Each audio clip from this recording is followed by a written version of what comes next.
Hello. So, this is a new thing I'm going to be trying out, where I want to talk about favorite stuff. And I had been doing the record roulette thing, where I was just pulling random records from my collection and then talking about them just briefly. And this is kind of similar, but I want to focus on like stuff that really has meant a lot to me in my life. And so I've got lists that I have made that are like unranked top hundreds of albums and movies. And then I've also got like my favorites shelf on Goodreads. Um, I might go to books eventually, but I feel like I've talked about there's a lot smaller pool for books, and I've talked about a lot of them a lot already. And I've talked about a lot of the albums and the movies too. And so the goal of this is maybe more to try and bring up stuff that I haven't been talking about as much. It doesn't get brought up as often. And I want to do like one thing per video and talk about it more sort of in depth, at length. So let's start with an album. I've got my top albums list here, and I've got a random number generator. We're going to generate a number between 1 and 100, and we are going to talk about whatever album comes up. Alright, we rolled a 23. It just so happens I had it on hand right here. Rise Above by the Dirty Projectors. So, the Dirty Projectors is a band led by a guy named Dave Longstreth. They got their start in the early 2000s, making sort of idiosyncratic and experimental takes on maybe a more conventional indie rock sound, I guess. I don't really know the best way to describe it. Their sound has become more sort of conventional and accessible as they have gone on as well. This record, Rise Above, was released in 2007. It was their fifth record, and it was the first one of their records that I heard. And they gained much more success with the record that came immediately after this, which was called Bite Orca. And then after Bite Orca had huge success, they made like a collab EP with Bjork and became pretty big in the world of indie rock music. And then in more recent years, I feel like they've kind of started to fade away back into the recesses of memory. But so this was the first one of their records I heard, and it's still my favorite. And the concept behind this record was that when Dave Longstreth was a teenager, he really liked the album Damaged by Black Flag. And who doesn't like the album Damaged by Black Flag? But at the time that he was making this record, it had been over 10 years since he had last heard Damaged. And he decided he was going to rewrite the album. So basically, he wrote entirely new compositions and then used the lyrics to Damaged as the lyrics for this album. But he did it all from memory. So the lyrics are all a little wrong, and he even forgot a couple songs completely from the album. So Damaged, that's like maybe the most classic piece of like hardcore punk. This sounds nothing like that whatsoever. He uses really intricate guitar playing. He uses a lot of techniques and influences that are being borrowed from like world musics.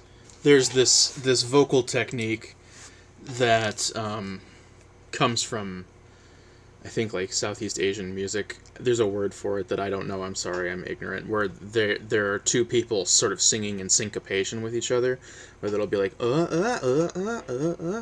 And so at the time that this record was being made, he had both Amber Kaufman and Angel Daradurian, who both have gone on to have successful and notable solo careers after leaving the Dirty Projectors. But he had both of them as band members and singing backup vocals constantly and doing all these interesting things with their voices. And so, this record came out in 2007, right at the beginning of my senior year of high school.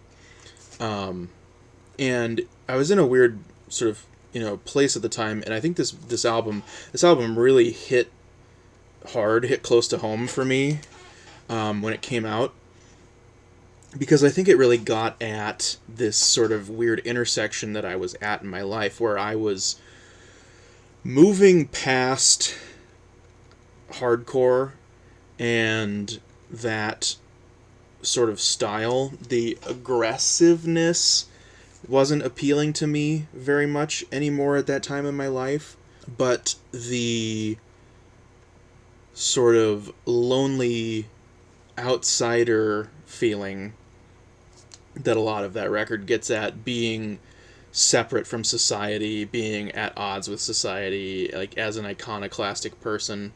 I definitely felt that, but then it's repackaged here into this totally different sonic palette that places much more of an emphasis on the sort of sadness of it all. You've got like really incredibly beautiful vocal harmonies and stuff happening on a song like No More.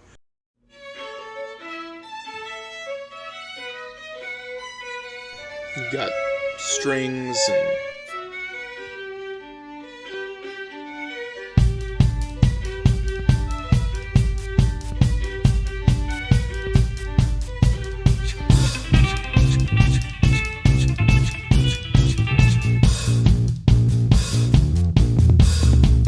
syncopated drums.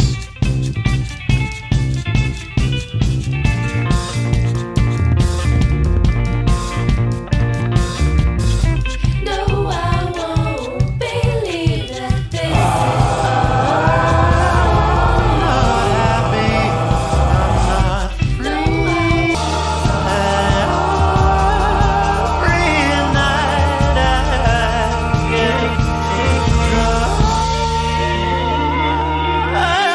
Some incredible vocal performances here.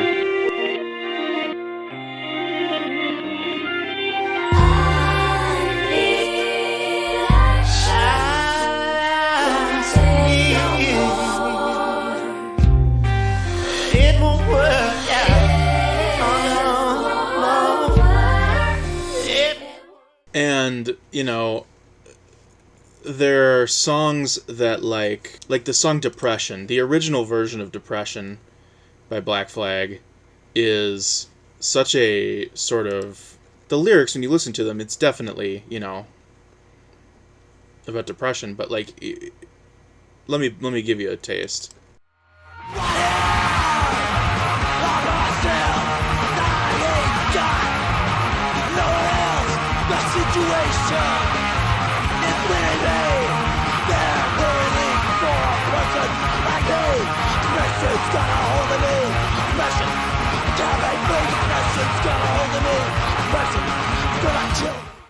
So it's Black Flag, right?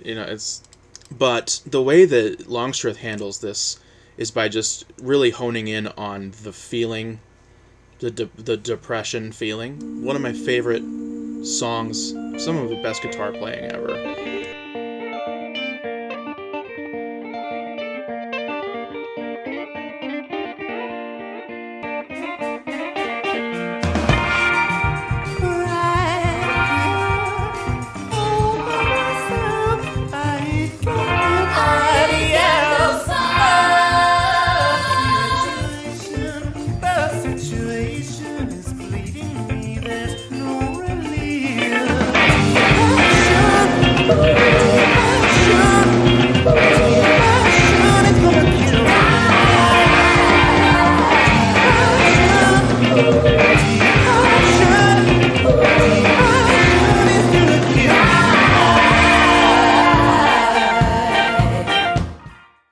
It's just like it's so much more of a dreamlike, gentle, and complex examination of the emotions that Henry Rollins was exploring in the original album, and others, because he didn't write all the lyrics. And it just appeals to me so much more. I also really love the concept of repurposing, reinterpreting, revisiting something from the past. You know, there's a lot of art that does this. You've got like sampling in music production in hip hop, as well as things like the Avalanches and Plunderphonics and people like Girl Talk doing mashups and stuff like that, recontextualizing and repurposing pieces of pop culture. In literature, there have been examples of this. Something like Tree of Codes by Jonathan Safran Foer, where he's taking a text and then using a razor blade to cut pieces away to make remainder, to create a new story using someone else's words. Cinema even has something like it, like the recently released New York Ninja from the people at Vinegar Syndrome, where they've found all of this film stock from a movie called New York Ninja that was shot in the 80s and unfinished. They never finished shooting it, and they didn't have, it had no sound. It was just silent film stock. They didn't have a script. They didn't have a story. They didn't have a full movie or anything. But then this guy took it upon himself to assemble the footage into a feature film, create a story, and then get a cast of professional voice actors to redub the movie, and they released it. And it's awesome. It's amazing. And so yeah, like just taking something and repurposing it, recontextualizing it is really interesting to me and really cool, and I really like that. I totally just, I mean, I was 17, so I think it's forgivable to just completely steal when you're that age. And I basically tried to do the same thing and rewrite Milo Goes to College by the Descendants by just, making new music and then using the lyrics from Milo Goes to College. I don't think that my experiment was particularly successful, and I don't think that it really got at what was so successful about the Dirty Projectors version, where they're taking the sort of themes and ideas and recontextualizing them with this new sound and using that to kind of highlight certain things about the content of the lyrics that are sort of obscured by the aggression of the original sound. I don't think I was really doing that. I think I was just 17 and kind of flailing in the dark, trying to copy the people who I was influenced by. Yeah, this isn't an album that I see people talk about very much at all. If people are going to talk about Dirty Projectors, they are going to talk about BJ Orca, usually, which I think I get, but I really do feel like this is the superior album. It's I can understand why it's not as commercially accessible, I would say. And BJ Orca was more accessible, and it was coming at a time when indie rock was like really having like a peaking moment. 2009 was like a pretty big year for independent rock music.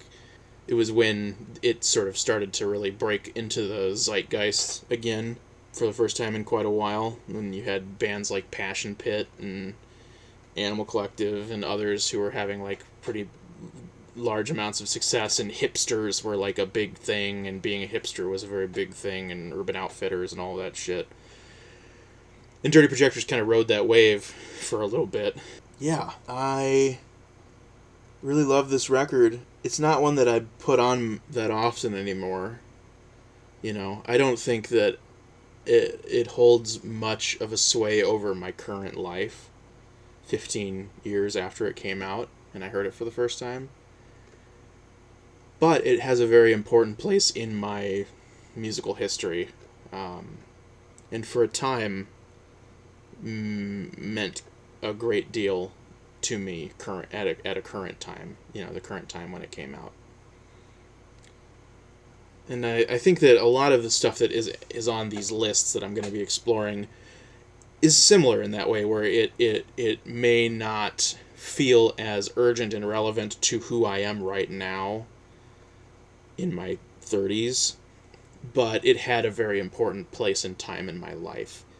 And I have a great amount of love and respect for it because of that. So yeah. Have you heard this record or any other Dirty Projectors records? If so, let me know in the comments. And yeah, I'm gonna bang another one of these out for a movie, and we'll see how it goes.